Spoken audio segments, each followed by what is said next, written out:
இப்பொழுது இப்பொழுது 10 மணி 7 நிமிடம். டொரண்டோ நேரம் இப்பொழுது 10 மணி 7 நிமிடம் ஆகிவிட்டது. இருந்தாலும் கத்தருங்க கூட இருந்து அவருடைய சித்தப்படி நடத்தி வர்ற கிருபைகளுக்கு நன்றி.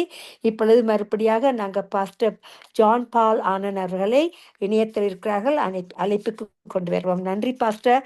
Pastor Praise the Lord. Pastor ball. Amen. Praise the Lord. Pastor வாருங்கள், கர்த்தருடைய வார்த்தையை பகிர்ந்து கொள்ளுங்கள். நன்றி பாஸ்டர். நன்றி. ஆமென்.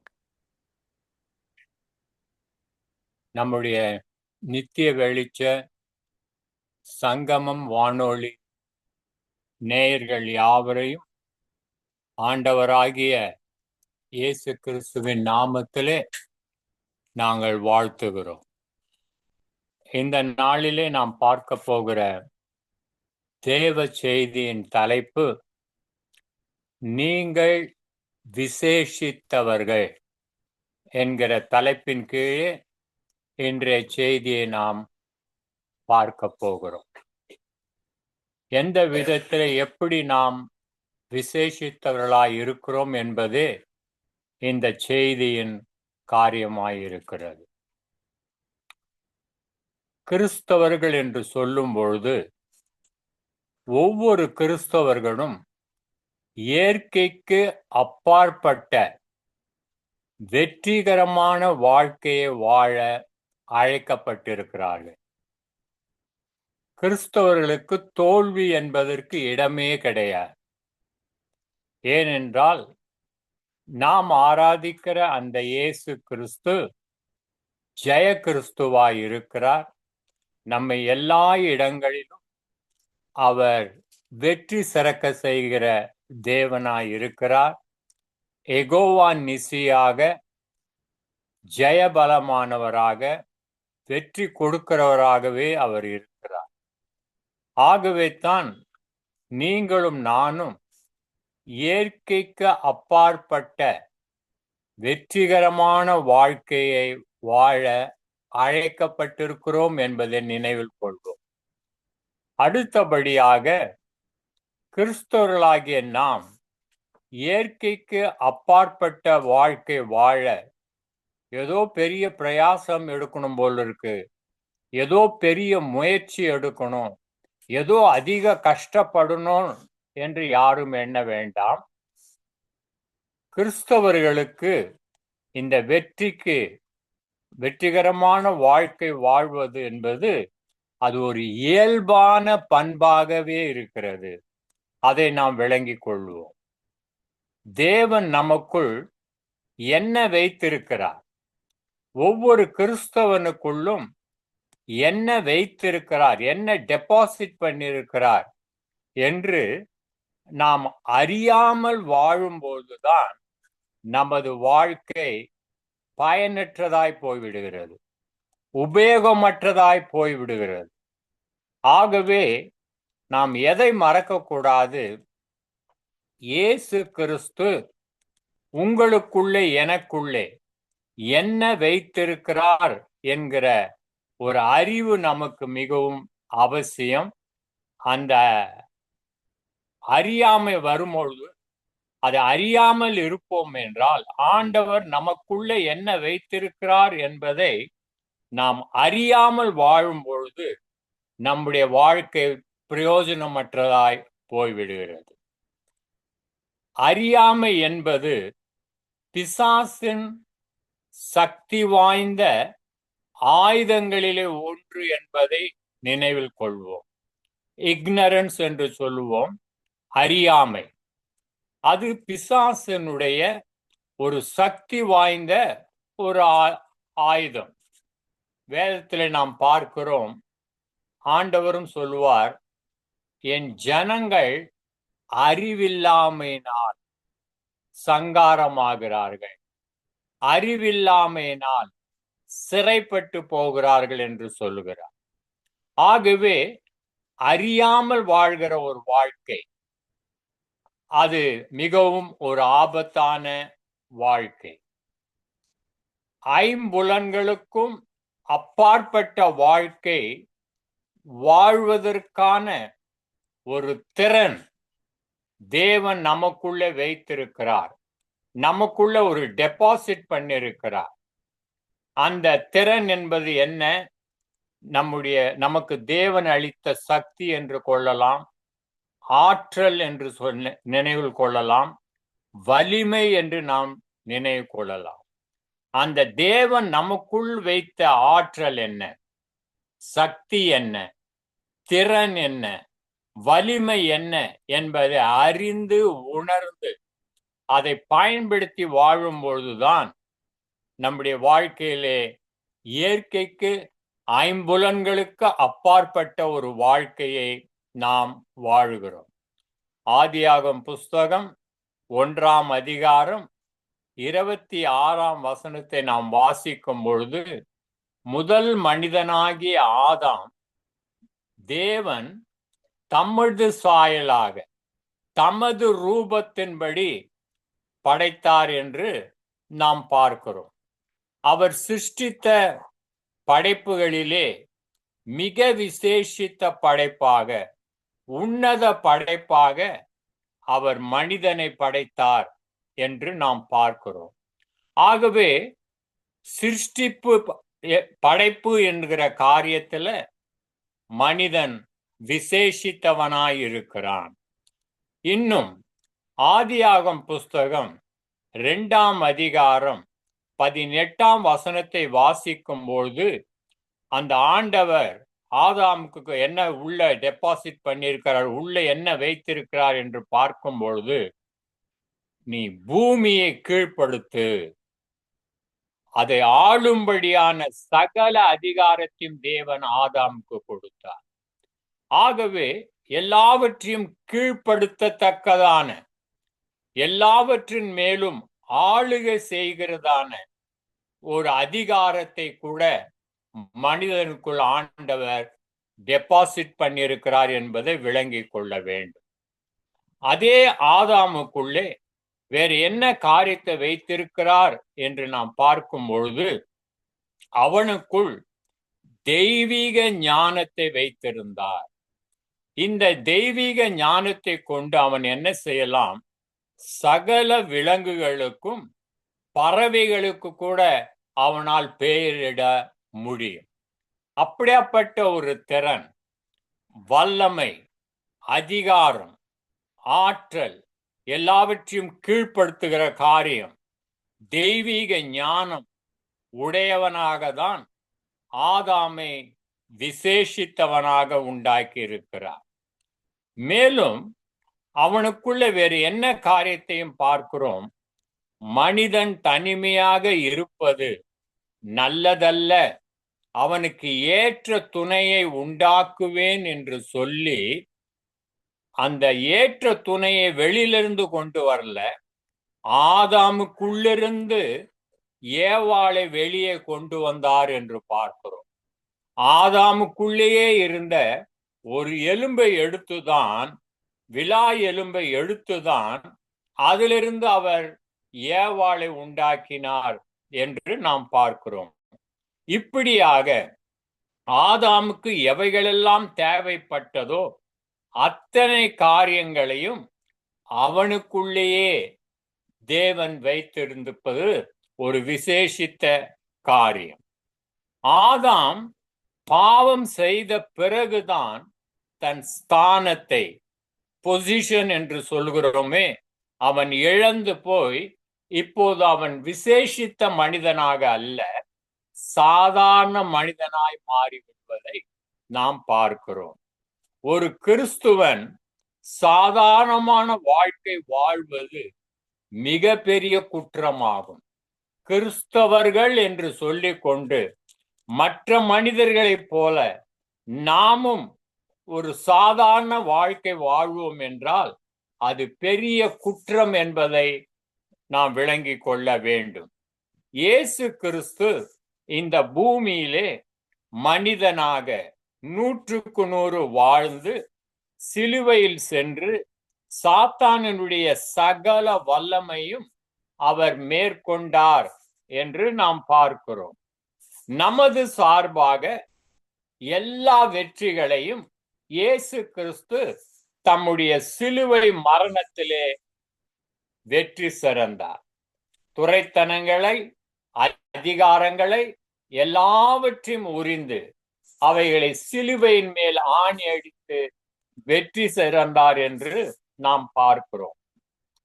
இயேசு கிறிஸ்துவினுடைய மரணமும் அவருடைய உயிர்த்தெழுதலும் அதுதான் ஆதாம் இழந்த அந்த மேலான விசேஷித்த இயற்கைக்கு அப்பாற்பட்ட வாழ்க்கையை நாம் மீண்டும் பெறுவதற்காக ஒரு வழியை உண்டாக்கினது என்பதை நாம் பார்க்கிறோம். ஆகவே தான் கர்த்தருடைய பிள்ளைகள் இயேசுவின் சிலுவை குறித்ததல்லாமல் வேறு ஒன்றையும் குறித்து மேன்மை பாராட்டாமல் சிலுவை குறித்தையே மேன்மை பாராட்டுகிறார்கள். அந்த சிலுவையின் உபதேசத்தையே பிரசங்கிக்கிறார்கள். அந்த சிலுவையிலே மனுக்குலத்தின் பாவத்துக்காய் எல்லாவற்றிற்காய் மரித்த இயேசு 3ஆம் நாள் உயிர்த்தெழுந்தார். மரித்தேன், ஆகிலும் இதோ சதா காலங்களிலும் உயிரோடு இருக்கிறேன். அவர் பரமேறி சென்றிருக்கிறார். மீண்டுமாய் வந்து தம்முடைய பிள்ளைகளை அவர் நித்திய ஜீவனுக்குள், பரலோக ராஜ்யத்துக்குள் கொண்டு செல்வார் என்கிற ஒரு நம்பிக்கையிலே கிறிஸ்தவர்களை வாழும்படி செய்திருக்கிறார். கர்த்தருடைய பிள்ளைகளே, நாம் ஏன் விசேஷித்தவர்கள் என்று நாம் சொல்லுகிறோம் என்றால், ஒரு காரியத்தை நாம் விளங்கிக் கொள்ள வேண்டும். தேவனுடைய வித்து DNA ஒரு மனிதனுக்குள் இருக்கிறது. அதை நாம் விளங்கிக் கொள்ள வேண்டும். ரோமரின் புஸ்தகம் 5ஆம் அதிகாரம் 17-19 வசனங்களை வாசிக்கும் பொழுது, ரோமர் 5:17-19 வாசிக்கும் பொழுது, அல்லாமலும் ஒருவனுடைய மீறுதலினாலே அந்த ஒருவன் மூலமாய் மரணம் ஆண்டு கொண்டிருக்க, கிருபையின் பரிபூர்ணத்தை, நீதியின் ஈவின் பரிபூர்ணத்தை பெறுகிறவர்கள் இயேசு கிறிஸ்து என்னும் ஒருவராலே ஜீவனை அடைந்து ஆளுவார்கள் என்பது அதிக நிச்சயமாமே. அப்போ ஆதாமுடைய பாவத்து நிமித்தம் அந்த ஒரு மனிதனுடைய மீறுதல்னாலே எல்லாரும் அந்த மரணத்தை தழுவ வேண்டிய அவசியம் ஏற்பட்டது. ஆனால் இயேசு கிறிஸ்து என்னும் ஒருவராலே கிருபையின் பரிபூரணத்தையும் நீதியின் ஈவின் பரிபூர்ணத்தையும் நாம் பெற்று கொண்டதனால், அந்த இயேசு கிறிஸ்து என்னும் ஒருவராலே நாம் ஜீவனை பெற்று கொண்டோம். அந்த ஜீவனை பெற்று கொண்டதனாலே ஆளுகை செய்வோம் என்பது சந்தேகமே கிடையாது, அதிக நிச்சயம் என்று நாம் பார்க்கிறோம். ஆகவே தான் ஆதாம் இழந்து போன அந்த ஆளுகை தன்மையை 2ஆம் ஆதாமாகிய இயேசு மூலமாய் நாம் திரும்ப பெற்றுக்கொண்டு விசேஷித்தவர்களாய் மாறிவிடுகிறோம். 18ஆம் வசனத்திலே, ரோமர் 5:18, ஆகையால் ஒரே மீறுதலினாலே எல்லா மனுஷருக்கும் ஆக்கினைக்கு ஏதுவான தீர்ப்பு உண்டானது என்று பார்க்கிறோம். ஆனால் அந்த ஒரே நீதி, இயேசு கிறிஸ்து என்னும் ஒரே நீதியினாலே எல்லா மனுஷருக்கும் ஜீவனை அளிக்கிற நீதிக்கு ஏதுவான தீர்ப்பை நாம் பெற்று கொண்டோம் என்று நாம் பார்க்கிறோம். கர்த்தருடைய பிள்ளைகளுக்கு ஆக்கினை தீர்ப்பு அல்ல, நீதிக்கு ஏதுவான தீர்ப்பு நமக்கு உண்டாய் இருக்கிறது. அன்றியும் ஒரே மனுஷனுடைய கீழ்ப்படியாமையினால் அநேகர் பாவிகளாக்கப்பட்டது போல, ஒருவருடைய கீழ்ப்படிதல், இயேசு கிறிஸ்து என்னும் ஒருவருடைய கீழ்ப்படிதனாலே இன்றைக்கு நாம் எல்லாருமே நீதிமானாக்கப்பட்டிருக்கிறோம், பரிசுத்தமான்களாக அழைக்கப்பட்டிருக்கிறோம். எபேசியரின் புஸ்தகம் 2ஆம் அதிகாரம் 1ஆம் வசனத்தை வாசிக்கும் பொழுது, அக்கிரமங்களினாலும் பாவங்களினாலும் மரித்தவர்களாய் இருந்த உங்களை இயேசு என்ன செய்து விட்டார்? உயிர்ப்பித்தார் என்று பார்க்கிறோம். 1ஆம் ஆதாம் மூலமாக மரணம் வந்தது. 2ஆம் ஆதாமாகிய இயேசு மூலமாய் அந்த மரணத்தை நாம் ஜெயித்து நம்மை அவர் உயிர்ப்பித்தார் என்று நாம் பார்க்கிறோம். ஒரு மனிதன் தாயின் கருவிலே பிறக்கும் பொழுது பாவத்திலேயே பிறக்கிறான். ஆகவே மனிதன் பாவம் செய்ததனால் அவன் பாவியாகவில்லை.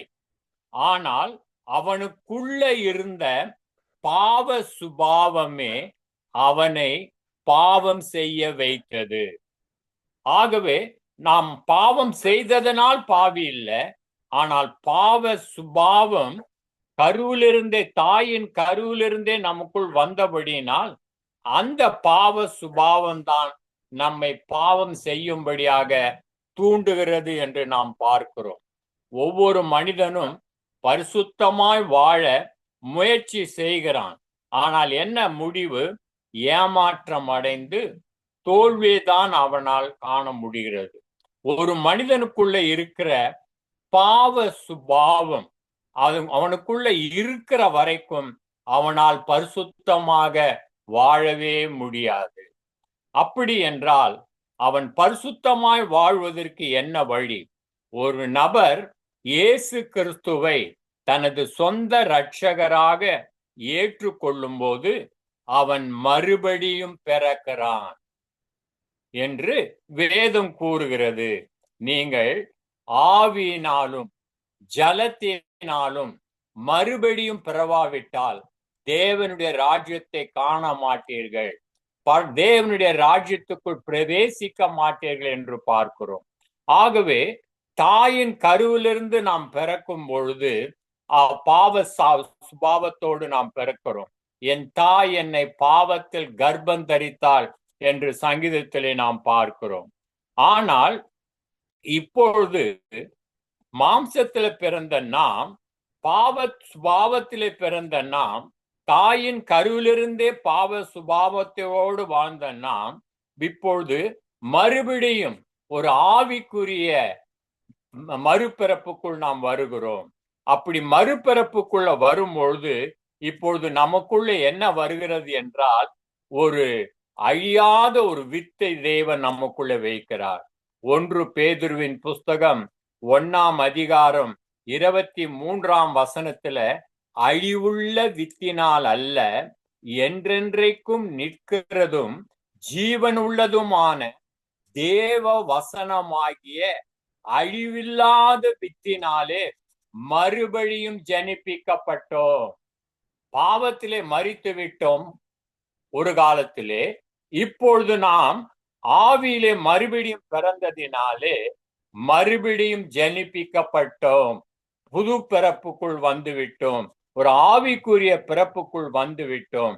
ஆகவே தான் ஆதாம் இழந்தவைகளை எல்லாம் 2ஆம் ஆதாமாகிய இயேசுக்குள் நாம் திரும்ப நமக்குள்ளே வந்து விடுகிறது என்பதை விளங்கிக் கொள்ளுகிறோம். தேவனுடைய ஆவியானவர் ஒரு மனிதனுக்குள் பிரவேசிக்கும் போது, மனிதனுக்குள் தங்கி இருக்கும் பொழுது என்ன நடக்கிறது? அம்மனிதனுடைய பாவ சுபாவத்தை அவர் அழித்து விடுகிறார். அவன் 1 பேதுரு 1:23 பிரகாரம் அவனை அழிவில்லாத வித்தினாலே, இன்கரப்டிபிள் சீட், DNA மறுபடியும் பிறக்க வைக்கிறார். இப்பொழுது நமக்குள்ளே இருப்பது என்ன? தேவனுடைய வித்து, அழிவில்லாத வித்து, என்றென்றைக்கும் நிலை நிற்கிறதான தேவனுடைய வித்து இப்ப நமக்குள்ள வந்ததினால் அந்த பாவம் சுபாவம் அழிக்கப்பட்டாயிற்று. இப்பொழுது நாம் தேவனை போல தேவனுடைய சாயலை, தேவனுடைய ரூபத்தை, ஏதேன் தோட்டத்தில் இழந்த எல்லா அதிகாரம் ஆளுகையை நாம் மறுபடியும் பெற்று வெற்றிகரமான கிறிஸ்துவ வாழ்க்கை வாழ்கிறோம். முதலாம் மனிதனாகிய ஆதாமுக்குள் இருந்த பாவ சுபாவமே அவனுக்கு பின் வந்த அனைத்து தலைமுறையும் பாவம் செய்ய வைத்தது. ஆனால் இப்பொழுதோ ஒரு மனிதன் இயேசு கிறிஸ்துவை சொந்த இரட்சகராய் ஆண்டவராய் ஏற்றுக்கொள்ளும் பொழுது பரிசுத்த ஆவியானவர் அவனுக்குள்ளே வந்து அந்த பாவ சுபாவத்தை அழித்து விட்டு இப்பொழுது அவன் பரிசுத்தமாய் வாழும்படி தேவனுடைய DNA, அதாவது உயிரினங்களின் பாரம்பரிய பண்பு அல்லது தேவனுடைய மரபு அணு அவனுக்குள்ளே வந்ததினாலே அவன் பரிசுத்தமாய் வெற்றிகரமான வாழ்க்கை வாழ அது உதவி செய்கிறது. ஒரு குழந்தை தன் தாயை போல தந்தையை போல தோற்றம் அளிப்பதில் எந்த ஒரு ஆச்சரியமும் இல்லை. ஏனென்றால் அக்குழந்தைக்குள் தன் தாய் தகப்பனுடைய வித்து DNA இருப்பதனால்தான். அதே போல்தான் நாமும் இந்த உலகத்திலே அந்த அழிவில்லாத வித்தினாலே, தேவனுடைய வித்தினாலே ஒரு தெய்வீகமான வாழ்க்கையை நம்மால் வாழ முடிகிறது. இயேசு இந்த உலகத்திலே வாழ்ந்தபொழுது அவர் இயற்கைக்கு உட்பட்டும் வாழ்ந்தார், இயற்கைக்கு அப்பாற்பட்டும் வாழ்ந்தார். அவர் மரியாளின் மகனாக வாழும் பொழுது 33 வருடம் இந்த உலகத்திலே மரியாளின் மகனாக அவர் வாழும் பொழுது இயற்கைக்கு உட்பட்டு வாழ்ந்தார். அவர் இயற்கைக்கு உட்பட்டு வாழும்போது என்ன உண்டானது? நம்மை போல அவருக்கு பசி உண்டாயிற்று, அவருக்கு தாகம் உண்டாயிற்று, அவருக்கு காயங்களும் வலிகளும் இருந்தது, அவர் கண்ணீர் விட்டார் என்றெல்லாம் வேதத்திலே நாம் பார்க்கிறோம். அதே இயேசு கிறிஸ்து இன்னொரு காரியத்தையும் பார்க்கிறோம். அதே நேரத்திலே அவர் பரலோக பிதாவை போல இயற்கைக்கு அப்பாற்பட்ட ஒரு வாழ்க்கையும் இந்த பூமியிலே வாழ்ந்து காட்டினார். பிசாசுகளை துரத்தினார், மரித்தவர்களை உயிரோடு எழுப்பினார், தண்ணீர் மேல் நடந்தார், வியாதிகளை குணமாக்கினார். மேலும் ஒவ்வொரு நாளும் பல அற்புதங்கள் செய்து இயற்கைக்கு அப்பாற்பட்ட விசேஷித்த காரியங்களையும் அவரால் செய்ய முடிந்தது.